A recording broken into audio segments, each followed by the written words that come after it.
Drag is an amazing space. It's always kind of just been like an outlet to create. I hope that the audience has so much fun when they watch me perform. Is the mic on? Oh my god, yes it is. Hi everybody! Oh my god, thank you. So I have lots of fun expectations. It's so much fun. It's so much fun. I love the absolute shock on people's faces when they're like, oh, he's just he's that girl.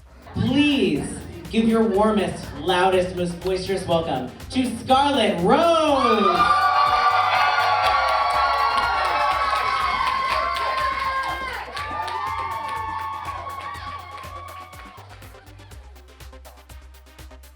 So my name is Scarlett Rose. I'm a rap performer. I am one of the only Letless rap performer. If you haven't heard of me, I'm sorry. I'm truly one of a kind. That like raw magnetism that like catches people's eye, and like she just has like that it factor. It's hard to miss me. I'm very small but very impactful. Part of her identity as a performer is expect the unexpected, because it's unexpected that she would be on that stage. And I think every element of her performance is always like to keep people on their toes.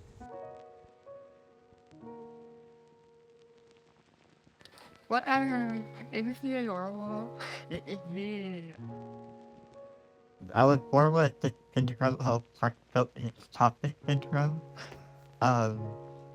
Basically when I was born, I have like web features, so like my fingers were web, but people would be there. My eyes were like website, my legs were a lot of webbing. A lot of people would make it my syndrome. Those have to copy for two. So I got lucky. I got very, very, very lucky. We don't really have conversations about her disability. It's just when it comes up in situations where it's become a burden. It's very hard for people with Parkinson's syndrome to like live. It's just I'll work with them, I'll help with his kids, and again, I got lucky. Hey. Yeah. What?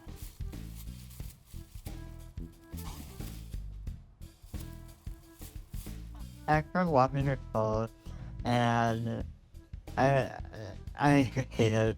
I live in a very white neighborhood. It's hard to say conservative. The people I'm around are like very like open-minded and liberal, but like overall it's pretty conservative.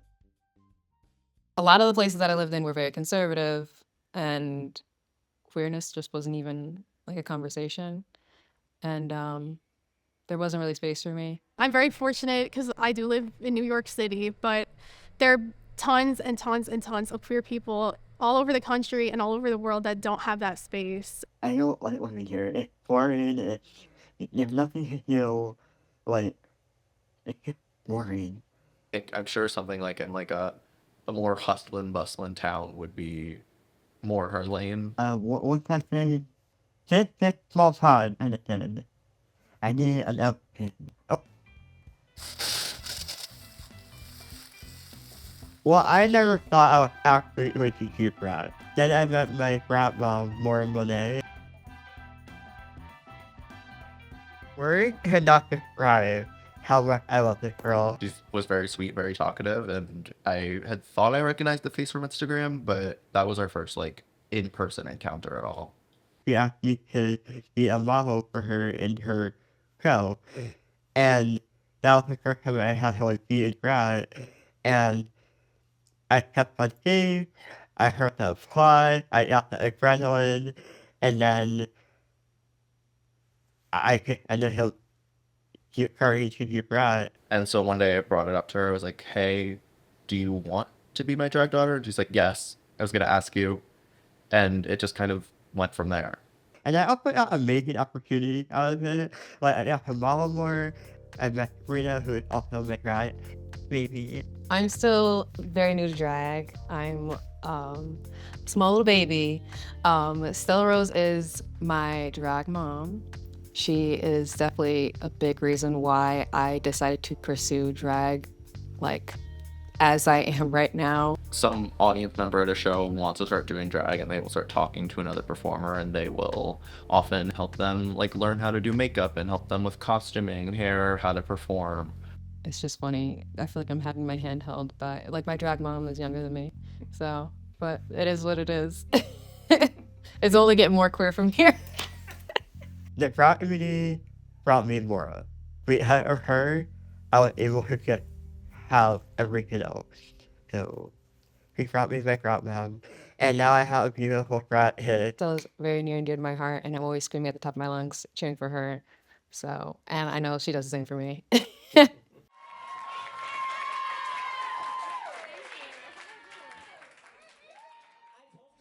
I love her. She's so entertaining. She's so cool. I've never seen her in a getup like this, so I'm so excited to see what she's gonna bring. So I think what inspired me to do drag was my drag mom, but what got me to continue to do it was like the addiction to like adrenaline, where it's like I love hearing applause, I love making people laugh, I love people cheering, and I'm pretty money to her either. But I am like Tinkerbell. I need applause to live. If I don't get attention, I will die. And also that I hate crime. I'm black, I'm trans, and I'm disabled. That is 3 hate crimes right there. I cannot, like, genuinely, it's so impressive the way she, because I think even with everything, I think her worst enemy is her own brain, because she is constantly aware of how she is being perceived being black, trans, and disabled, and like she shouldn't have to be. And I think her identity is always going to make her think harder on how she exists as a performer in relation to others. Yeah, I think that I'm a triple threat being black, trans, and disabled. I find it endearing. I think it's funny. However, I think that other people are serious, and I think that like turn people off to me, or like rub people in the wrong way. I mean, obviously, Hudson Valley is not that big. It's definitely never going to be as diverse as New York, Chicago, LA, London, the bigger cities. But I think the drag scene is definitely majority white, majority able-bodied. There is a reason I'm very separate from a lot of the people in the scene now, because I've seen a lot of behaviors that have been unsavory to a lot of performers that are not white and normative. Again, I say it again because it's that I'm black, trans, and disabled. We're a three group that people don't know what to do. When you have like these intersectional oppressions overlapping one another, it's like you feel attacks from both within and outside of the community, so that becomes very difficult. So it's like I always try to support for like black people. I always try to support for trans people. Specifically, it works for black trans people. I think just that exposure to people who are, I guess, people who are in the same world as you, but who live that world in so many different ways is so important. Like when I get on that stage, you're watching me for the duration that I have to be on, and hopefully I put on a show, and hopefully you enjoy it, and hopefully you have out with a different expectation of what people can do. Because I'm tired of people putting me in others in the past.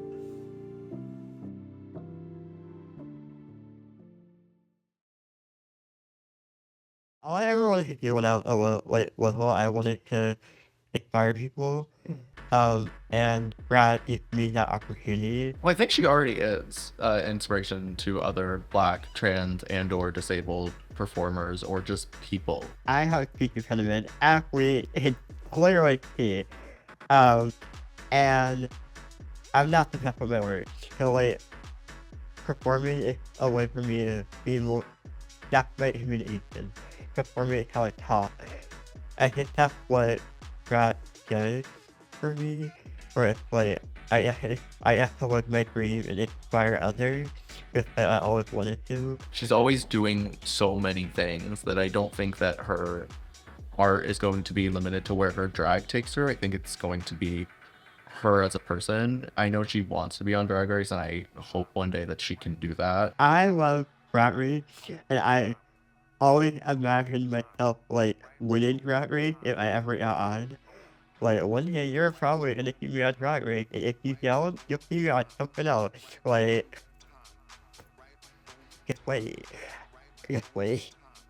I believe that Scarlett is going to be a bigger known star than she is right now. Part of reaching out to her was just like, I saw something in her, and I know that I'm far from the only person that has seen something in Scarlett. I think she's going to inspire so many more people than just the community she already has changed forever. I'm wondering how I'm that girl for other girls. And boys, and they, and them, and everything in between, or not in between, that's fine. What's your perspective? I love this diva. That was incredible.